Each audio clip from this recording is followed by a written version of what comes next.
Hi welcome to B2IMS official channel. ఈరోజు మన వీడియోలో సింపుల్గా వెరీ టేస్టీగా క్రిస్పీగా గోధుమ పిండితో బిస్కెట్స్ అనేవి ఎలా తయారు చేసుకోవాలో చూద్దామండి. ఇవి చాలా టేస్టీగా ఉంటాయి, మీరు కూడా తప్పకుండా ట్రై చేయండి. ముందుగా ఒక బౌల్ తీసుకోవాలి, దానిలో ఒక 100 గ్రామ్స్ మైదా తీసుకోవాలి, అలాగే 100 గ్రామ్స్ గోధుమ పిండి కూడా తీసుకోవాలి.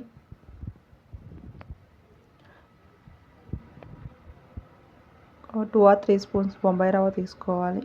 ఈ బొంబాయి రవ్వ అనేది తీసుకోవడం వల్ల బిస్కెట్స్ అనేవి చాలా క్రిస్పీగా ఉంటాయండి, గుల్లగుల్లగా చాలా టేస్టీగా ఉంటాయి. అలాగే కొంచెం సాల్ట్ తీసుకోవాలి. పిండిని ఈ విధంగా బాగా కలుపుకోవాలండి. తర్వాత ఒక 3 స్పూన్స్ గీని యాడ్ చేసుకోవాలి. ఇలా నెయ్యిని యాడ్ చేసుకోవడం వల్ల బిస్కెట్స్ అనేవి క్రిస్పీగా చాలా టేస్టీగా ఉంటాయండి. తర్వాత పిండిని ఈ విధంగా బాగా కలుపుకోవాలండి. నెయ్యి అంతా పిండికి పట్టే విధంగా బాగా ఇలా ముద్దగా కలుపుకోవాలి.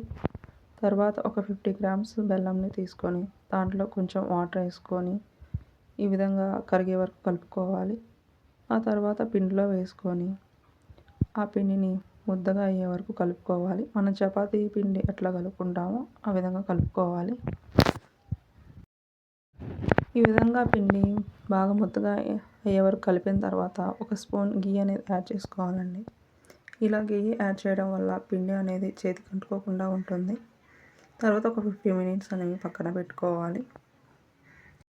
50 మినిట్స్ తర్వాత ఈ పిండి ముద్దని 2 పార్ట్స్గా డివైడ్ చేసుకోవాలండి.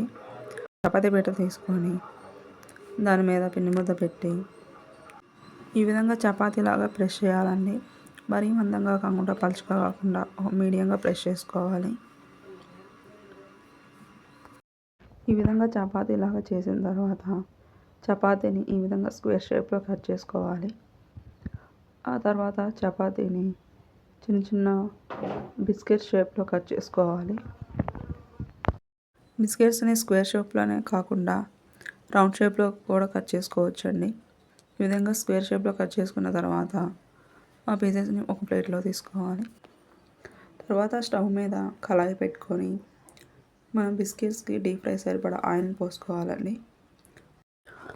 ఆయిల్ హీట్ అయిన తర్వాత మనం కట్ చేసిన బిస్కెట్స్ని ఆయిల్లో వేసుకోవాలి. స్టవ్ని మీడియం ఫ్లేమ్లో ఉంచుకొని బిస్కెట్స్ అనేవి లైట్ గోల్డెన్ కలర్ వచ్చేంత వరకు డీప్ ఫ్రై చేసుకోవాలండి. ఈ విధంగా మంటను మీడియం ఫ్లేమ్లో పెట్టుకొని బిస్కెట్స్ని ఫ్రై చేయడం వల్ల బిస్కెట్స్ అనేవి సమానంగా కాలుతాయి, అలాగే టేస్టీగా క్రిస్పీగా కూడా ఉంటాయి. ఈ విధంగా బిస్కెట్స్ అనేవి కాలిన తర్వాత ఒక ప్లేట్లోకి తీసుకోవాలండి. ఎంతో టేస్టీగా ఉండే బిస్కెట్స్ అనేవి రెడీ అయ్యాయండి. మీరు బిస్కెట్స్ అనేవి ఈ విధంగా చేసుకున్నారు అంటే చాలా పర్ఫెక్ట్గా వస్తాయండి. మీరు కూడా తప్పకుండా ట్రై చేయండి. అలాగే మీ ఇంట్లో చిన్నపిల్లలు కూడా చాలా ఇష్టంగా తింటారు.